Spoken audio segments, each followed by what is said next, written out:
देखा कि परमेश्वर का अनुग्रह नूह के ऊपर था, नूह के परिवार के ऊपर था। जहाँ का वातावरण पाप का था, खराब वातावरण था, लेकिन परमेश्वर ने नूह के परिवार को, नूह को बचाया। और ऐसे वातावरण में भी नूह ने परमेश्वर का प्रचार किया, लोगों को परमेश्वर के बारे में बताया। Hallelujah, praise the Lord.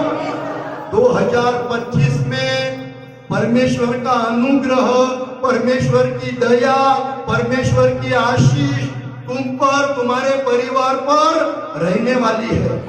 Hallelujah, praise the Lord. और ये आशीष रहकर, ये अनुग्रह रहकर तुम लोगों को प्रभु यीशु के बारे में बताने वाले हो। प्रभु यीशु ने तुमको बचाया, प्रभु यीशु ने तुमको आशीषित किया। प्रभु यीशु 2025 में तुम्हारे द्वारा लोगों को आशीषित करने वाला है। Hallelujah, praise the Lord. 2025 में प्रभु यीशु तुम्हारे द्वारा लोगों को बचाने वाला है। हालेलुया, तुम्हारे घर के लोगों को बचाने वाला है, तुम्हारे रिश्तेदार को बचाने वाला है, तुम्हारे मोहल्ले को बचाने वाला है, तुम्हारे गांव को प्रभु यीशु बचाने वाला है।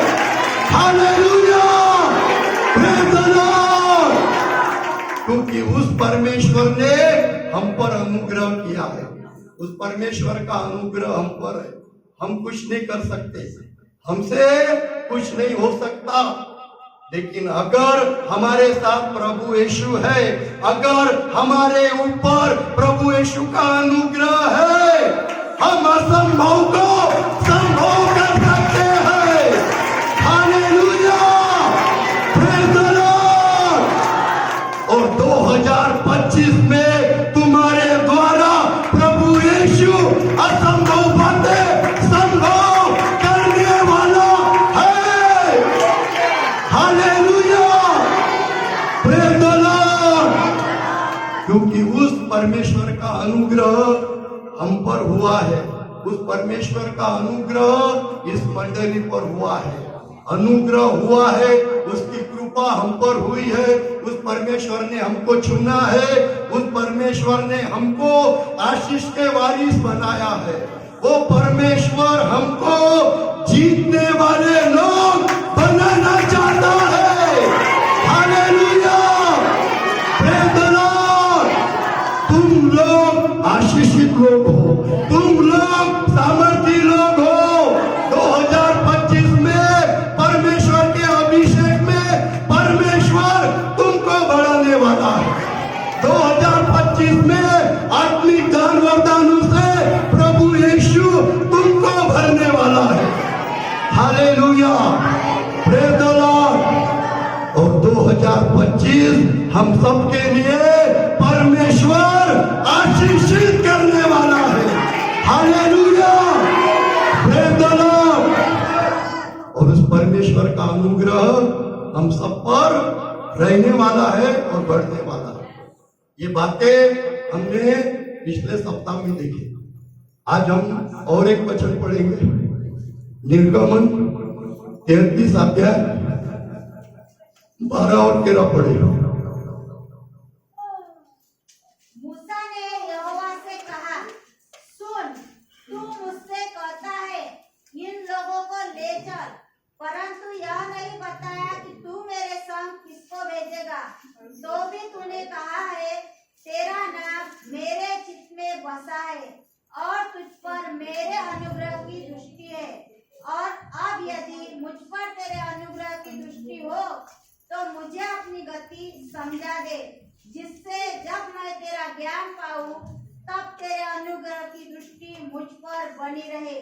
फिर यह भी ध्यान रख कि यह जाति तेरी प्रजा है। मिला के सबको निर्गमन की पुस्तक 33 अध्याय 12 से 13 वचन मैं आप लोगों के लिए पढ़ूंगा, सब जन ख्याल दें। एक वचन पर हमने देखा था, आगे परमेश्वर वचन से क्या बात कर रहा है। निर्गमन 33 अध्याय 12 से 13 वचन। मूसा ने यहोवा से कहा, सुन, तू मुझसे कहता है इन लोगों को ले चल, परंतु ये नहीं बताया कि तू मेरे संग किसको भेजेगा। तो भी तूने कहा है, तेरा नाम मेरे चित्त में बसा है और तुझ पर मेरे अनुग्रह की दृष्टि है। और अब यदि मुझ पर तेरे अनुग्रह की दृष्टि हो तो मुझे अपनी गति समझा दे, जिससे जब मैं तेरा ज्ञान पाऊं तब तेरे अनुग्रह की दृष्टि मुझ पर बनी रहे। फिर यह भी ध्यान रख कि यह जाति तेरी प्रजा है। हमने 1 तारीख 5 तारीख परमेश्वर के अनुग्रह के बारे में देखा और मूसा परमेश्वर से बात कर रहा है। परमेश्वर ने उससे कहा कि मेरा अनुग्रह तुझ पर है, मेरे अनुग्रह की दृष्टि तुझ पर है और तेरा नाम मेरे चित्त में बसा है। परमेश्वर ने हमको अनुग्रह करके 2025 में लाया है। उस परमेश्वर की दया कृपा हम पर है करके आज हम इस पृथ्वी पर जीवित है, आज उस परमेश्वर के मंदिर में है। और हम सब पर परमेश्वर का अनुग्रह हुआ है। हमने सबने उद्धार का अनुभव लिया है। हम सबने पापों से मुक्ति पाई है, क्योंकि हमको मालूम है पापों से मुक्ति प्रभु यीशु देता है, उद्धार प्रभु यीशु देता है। और हमारे पापों के लिए, सारे जगत के पापों के लिए प्रभु यीशु ने क्रूस पर जान दी है। और जो कोई पश्चाताप करता है, उस प्रभु महान परमेश्वर प्रभु यीशु पर विश्वास करता है, प्रभु यीशु उसका उद्धार देता है और उसके ऊपर प्रभु यीशु